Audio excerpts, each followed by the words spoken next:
it's very important to remember how an entrepreneurial firm is different from a large multinational. One is when you're starting up, you face this liability of newness. And I'm sure you've been to the bank or to investors, you've asked for cash, and you find that you have to pay a higher rate of interest because you're new, you're riskier. Customers worry, are you going to be around?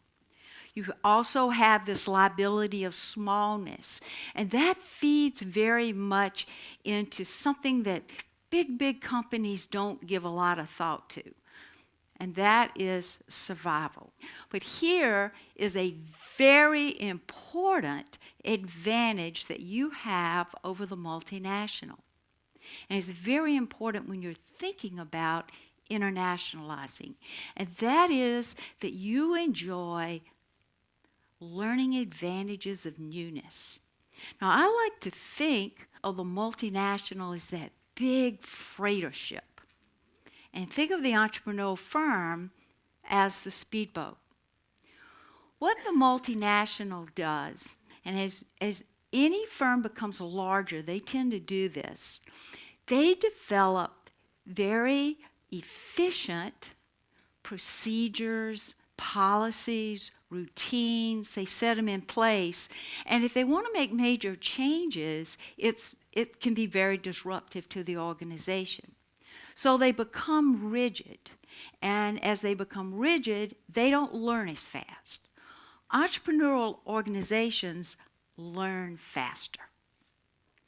They're much more flexible, and when you go into that international marketplace, that is a huge advantage that you enjoy. Now, what's changed since it was just the big elephant firms? And if I gave you 2 or 3 minutes to think about it, I'm guessing that 95% of you would say technology, and you'd be exactly right. But you'd probably also say that internet, and you would be exactly wrong. It wasn't the internet, it was the fax machine. That was the watershed event that changed everything. The internet exploded it, but it was the fax machine that changed it. Transportation being cheaper, more efficient, faster, that's helped, particularly containing freight. When you have these big containers, you can put freight in. In 1970, it would have cost you right at $20,000 to send what would be a container of freight from Los Angeles to Hong Kong. 30 years later, even with inflation over that time, it had dropped to less than $2,000. So that has really helped businesses that are bricks and mortar. Crumbling trade barriers, the increasing role of niche markets. If you have a niche product, you need to be in the international marketplace. And just this increased international capabilities of people. We encourage all of our students to travel internationally. We all travel internationally more. You have people that want to progress in corporations, and they know that they need that international assignment. They seek it early in their careers. And oftentimes they leave companies, they're floating around. So you're able to pull in international capabilities into your organization much easier.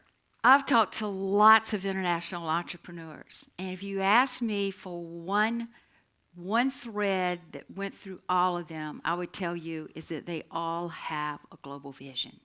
Or you might want to call it a global mindset, but they think in that way. I remember a study that involved a French firm, a medical products company.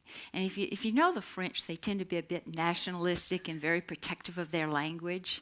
Well, the CEO from day one said, all of our meetings are going to be in English because we're going to be a global company. You need to, as the entrepreneur, and it's up to you, you need to have that global vision.